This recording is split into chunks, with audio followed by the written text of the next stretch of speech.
विनायकराव पाटील साहेबांना पाठिंबा दिला असं हे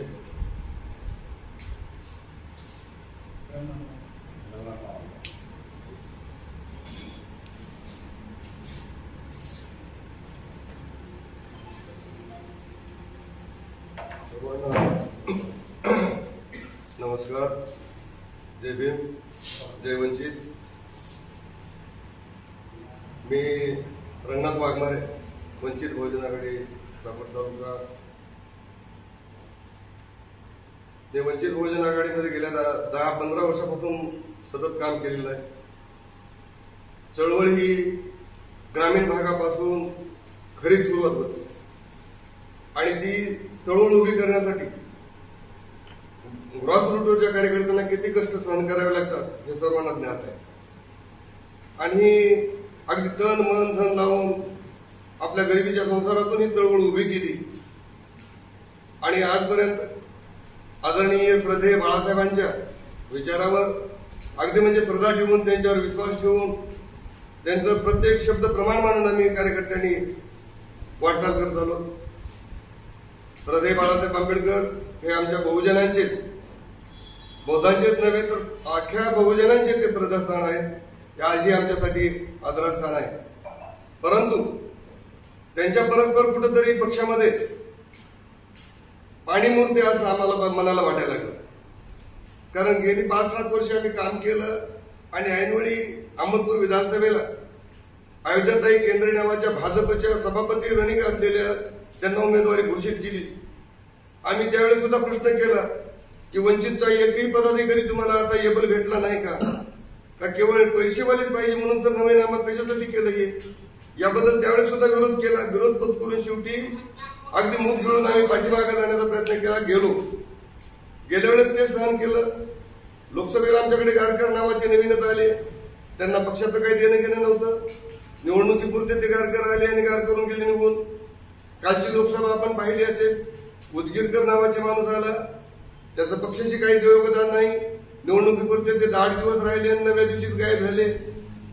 मग चळवळ आम्ही चालवायची, रात्रंदिवस मेहनत घ्यायची आणि कोणतरी येऊन काहीतरी करून निघून जायचं आणि या चळवळीला गालबोट लावायचं हे आम्हाला काही पटना झाले। यावेळेस आम्ही सर्वांनी मिळून कार्यकर्त्यांनी एक विचार केला आणि सांगितलं, आम्ही आमचे म्हणणे जिल्हाध्यक्षाकडे, मराठवाडा अध्यक्षाकडे, सगळ्यांकडे, कार्यकारिणीकडे मांडले की उमेदवार देत असताना किमान कार्यकर्त्यांना विश्वासात घ्या त्या विधानसभा मतदारसंघातल्या, कारण त्या मतदारसंघातल्या कार्यकर्त्यांनी पक्ष उभा केलेला आहे।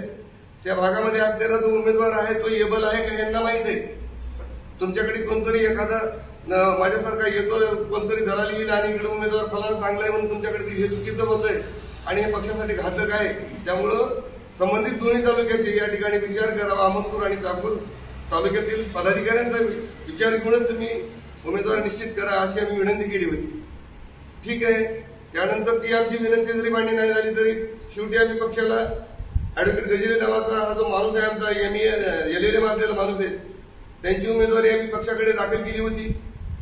क्रियाशील सदस्यत्वाची त्यांची नोंदणी करून घेतली। गजिरे साहेब आमच्या सोबतच होता, त्यांची क्रियाशील सदस्यत्व नोंदणी करून घेतली।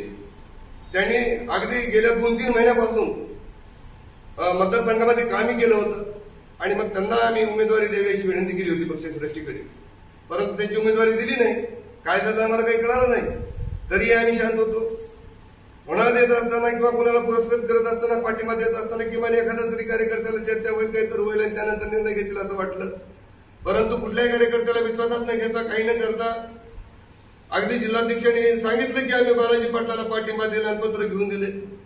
आम्ही परेशान झालो। त्याच्या अगोदर पत्रकार आपण सर्व सुज्ञ आहात, त्याच्या अगोदर 2-4 दिवसांनी एक आदरणीय श्रद्धेय बाळासाहेबांसोबत एक फोटो पडला होता, आपण पाहिला असेल। बाळासाहेबांचं त्या ठिकाणी भेट झाली, फलानं झालं आणि मग त्यावेळेस संबंध मतदारसंघामध्ये वावड्या उठले की त्यांना पाठिंबा मिळाला। त्या गोष्टी थोड्या लोक पावल्या न पावल्या बाजूला सरकल्या, त्यावेळेस आम्ही विचारात पडलो की भाजपाचे प्रदेश प्रमुख ते त्यांना कसं काय पाठिंबा द्यायला लागलेत म्हणून त्यावेळेस आम्ही विचारात पडलो। परंतु थोडी गोष्ट बाजूला झाली आणि थोडासा कोणतरी एखादा म्हणजे अपक्षाला देते पुन्हा न देऊ। आम्ही अनेक निवडणुका लढवल्यात, आम्ही अनेक निवडणुका पाहिल्यात, अगदी घरच्या भाकरी खाऊन आम्ही प्रचार केला अगदी, आणि त्याच पद्धतीने झालं असतं हरकत नव्हतं आम्हाला। परंतु हे जे आहे हे चुकीचं व्हायला लागलं. मग काल एक 2-3 दिवसाखाली भाजपचे ज्यांची वाढच RSS मधून झालेली, ज्यांची RSSची आहे, हे आम्ही चाकूरचे असल्यामुळे आम्हाला माहित आहे.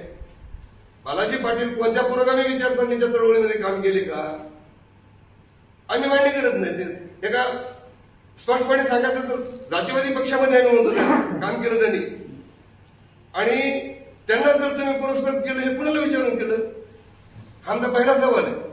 आणि मग तुम्ही गेल्या वेळेस राहिलं केंद्रीकडे देऊन तुम्ही उमेदवारी दिली भाजपच्या, मध्यंतरी तो दुसरा आलेला गारकर उदगीरकर कुठल्या पक्षाची की माहित नाही आम्हाला. हे काल आल्याला लगेच विनायक बालाजी पाटील हे भाजपचे. तुम्ही नेमकं म्हणजे चाललंय काय? उमेदवार तुमच्याकडे येऊन होता माझ्याकडे नाही, ठीक आहे, तुम्हाला ह्या जरी उमेदवाराला नाही वाटलं तरी कमीत कमी आमचा पक्ष हा पुरोगामी विचाराचा पक्ष आहे. आदरणीय बाळासाहेबांकडे पाहत असताना लोक वेगळ्या भावनेने पाहतात, परंतु साहेबांपर्यंत हा मेसेज जातो का न जातो याबद्दल आम्हाला ज्ञात नाही.